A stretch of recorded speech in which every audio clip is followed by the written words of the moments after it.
What's going on, everybody? Welcome back to the channel. Hope you're all doing well, and thanks so much for taking the time out of your day to hear me talk about some movies.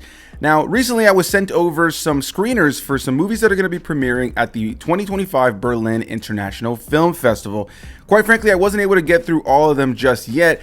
I'm filming this before going out of town, so if you're watching this within the first couple of days of this being out, I'm currently not in my local area, which is why I'm only covering 2 of the movies, and hopefully when I get back home, I'll catch up on some of the other ones that I was sent. So today we're going to be talking about 2 films that are going to be premiering at the 2025 Berlin International Film Festival. A big thanks to the kind folks behind that festival for sending me over some early screeners to some of those movies, and today we're going to be talking about 2 of them in particular, so let's not waste any more of your time and get into the first film that I got to check out from the festival, and that film is called How to Be Normal and the Oddness of the Other World. After leaving a psychiatric hospital, Pia moves back home and navigates life's challenges, from work to relationships, while managing her mental health and society's perceptions in her quest for stability. This was an interesting film because it deals with mental health, and it's something that we see in a lot of art forms, specifically in film, a lot more in recent years. So going into this film, I was definitely interested to see how it plays out, as you have a character coming out of a psychiatric hospital and having to dive back into normal life. Now, I've never been in a psychiatric hospital, but I have battled mental health issues in the past, and I know when you take that time for yourself, when you try to kind of acclimate yourself back into the normal world and normal society, it can feel a little bit weird from time to time. So I can only imagine being in a psychiatric hospital for far bigger situations can only cause more and more issues. Now, the main character in the mix here is the character Pia, as I mentioned before, and she's played by Louisa Celine Gaffron, and I think this film asks a lot of her as an actress. She definitely has to step up to the plate and give us a lot of moments of emotion and trying to play off this individual who has these awkward tendencies and has these elements that kind of make her feel like the weirdo in the local area or in the social situation, and has to kind of showcase that awkwardness, oftentimes having moments where she does crack mentally and where her emotions are kind of broken. And as she starts to reconnect with her family and a past lover throughout the course of the film, she finds herself starting to kind of find some of those cracks in her armor starting to continue to crack.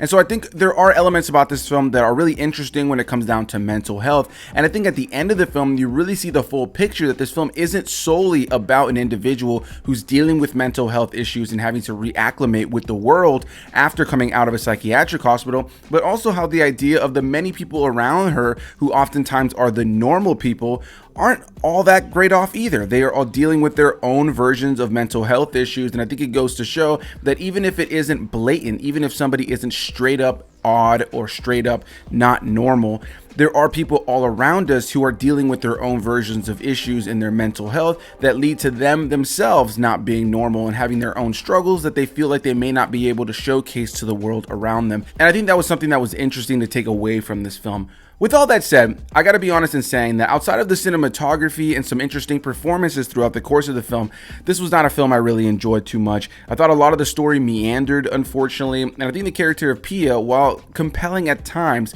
was oftentimes frustrating and not all that interesting. I think the actress who plays her has a lot to do. They're giving her a lot of weird scenes on paper when it comes down to the script, where she really has to commit to this character that is a little bit odd. And on one hand, you feel for her, but on another hand, I feel like the script also does the character a disservice by also having her do some incredibly foolish things consistently in a way that was hard for you to ever really truly root for her. It's one thing to see somebody struggling with mental health, and it's another thing for somebody to just be a flat out kind of unlikable character. Maybe that was the point, but ultimately by the time I got to the end of the film, I didn't care for any of the side characters, nor did I care for our main character Pia, and I thought it was just one of those artsy, weird films that felt artsy and weird for the sake of being artsy and weird. It's not a film that I would say I recommend to anybody, but I think if you're into films that are about mental health and have something to say, I guess it's worth your time, but I wouldn't necessarily call this film a film that's truly worth your time. With that said, let's move into the second film that we're going to be talking about, and it's a film that I got to check out again from the Berlin Film Festival,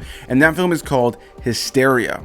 When a burned Quran is found on a film set, the crew is thrown into turmoil, caught in the crossfires of accusations. Intern Elif is drawn into a dangerous game of secrets and lies, finding herself at the heart of an all-absorbing conspiracy.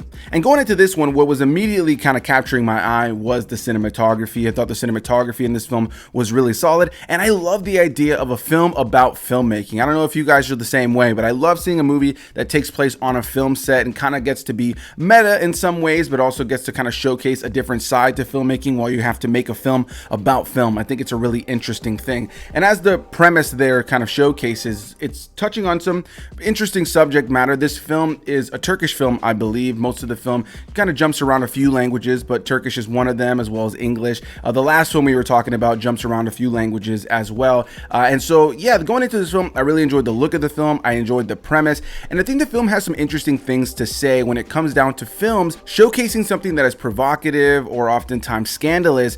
And the film kind of begs the question of whether or not films should do that and what the payoff is of it and what the repercussions of it can be. I think in a lot of ways we see in the modern day, there are plenty of films that are able to tap into something like a scandalous subject matter or something that is, something that could offend people and maybe has something to say, is able to kind of utilize that scandalous, provocative nature to kind of, be artistic and push things forward and have an actual discussion around it. But I think it's undeniable that we also live in a world where there are a lot of films and TV shows and just art in general that will oftentimes use scandalous and provocative materials or subject matter, oftentimes just to get a reaction, and don't really have much going on under the surface. And a lot of times it creates this discourse around the film that does kind of work against the film. And I think this film in a lot of ways has things to say specifically about the notion of when a film or a piece of media releases something with this kind of scandalous material in it, something that can offend a religious group, like in the case of this film, or whether it be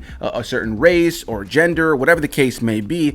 This film kind of showcases the idea that not only the filmmakers and the studio and the actors tend to get the backlash, but a lot of times the discourse around it will cause this kind of just nastiness around the people who are watching the film, because you'll have so many different opinions, people who are offended for other people who are offended for themselves, people who feel like victims, people who feel like it's not that big a deal, and it ends up creating this cyclical thing that ultimately doesn't really end up serving the film, but instead ends up just kind of being a negative weight on the shoulders of everybody involved and everybody who's consuming the media. And so I think the film had some interesting things to say about that. At least that was the takeaway I had here. The main actress in this film who plays the character of Elif, the main character that we're focusing on here, is Devrim Lignau. I don't know if that's how you pronounce her name. Hopefully that's correct. Her character in a lot of ways is very quiet and passive, and you get to see things through her eyes, but she isn't really a character that's kind of rushing out there to go and try to do things. Oftentimes she's kind of caught in her own BS and lies over the course of the film as she tries to kind of maneuver some of the mysteries that start to kind of unfold here. I don't want to give too much away about this film for anybody who's interested, but what I can say about this film is that it does have some interesting things to say, like I said, about scandalous and provocative things that are put in media and how it affects other people. But unfortunately, this is a film that I think really kind of leans into that message even stronger in the last 10 minutes. I think the last 10 or 15 minutes are the best part of this film, with some of the best dialogue, the best writing, the best tension that the entire film has. Now, there are sequences throughout the course of this film that are pretty tense at times and do kind of create some intrigue and mystery, but unfortunately, this was a film that I found meandered a ton. I was struggling with this film, and our lead character is oftentimes not very likable. At first, she just is like this very passive and quiet character who is an assistant director on this film, and she just kind of finds herself in the crosshair of the insanity and the controversy that's building up around this film. But then a lot of things start to play out in the film that are really just flat out her fault, and she finds herself kind of being this individual who's making herself out to be a victim, even though majority of the decisions that are made are her own fault. I do think that kind of plays in a little bit into the themes of the film in a lot of ways, but as a lead character, I found her to be kind of unlikable in a lot of ways, and I found a lot of the characters around her in general to be fairly unlikable. There's a few characters in the mix that I did enjoy, and again, I think the film has something to say, but I don't think it's until that last 15 to 10 minutes of the film that I think the film really has something to say and is really able to kind of, spotlight that to the audience. I think a lot of the journey to get there, while it does have moments of mystery and tension, as I mentioned, does feel like it meanders a bit, and it doesn't really feel like we really get deeper into these characters and deeper into a narrative that is all that exciting. And that's going to be my thoughts on Hysteria, and that's going to be my thoughts on both of these films. These are films that I can't say I loved, nor are they films that I can say I necessarily recommend. I don't know when they're going to be coming to the general public, when they're going to be available for rental or purchase, or when they're going to be released by some sort of distributor, so I can't speak on any of that. But just on my general thoughts right out of the gate, I think both of these films are okay. That's the best way I can put it. I wasn't really a fan of them. I think there's things to them, but I was not really all that impressed, nor are these films I can necessarily see myself ever revisiting. I think if you were to see one of these two films, Hysteria would be the one that I would check out. I think there's a little bit more to say there about filmmaking and the scandalous and provocative nature of certain elements that are added to filmmaking in the modern day and just in general. I think there's some more interesting story beats there and some more interesting characters. I think the cinematography there is a little bit better. But outside of that, I think both of these films are films that are not necessarily films I would say you need to rush to see. But there are some other films that was sent over by the Berlin Film Festival, so I do plan and hope to check those out somewhere within the next couple of weeks. I'll probably get them up after their embargo when I'm back home in my local area, so hopefully keep an eye out for that video if you guys are interested in that kind of stuff. But if you were a part of the Berlin International Film Festival and you saw these films in person, or you were sent over early screeners as well, I look forward to hearing any and all opinions on these films down below. So hit that like button, comment your thoughts, subscribe for more videos, and I'll see you guys in the next one. Bye-bye.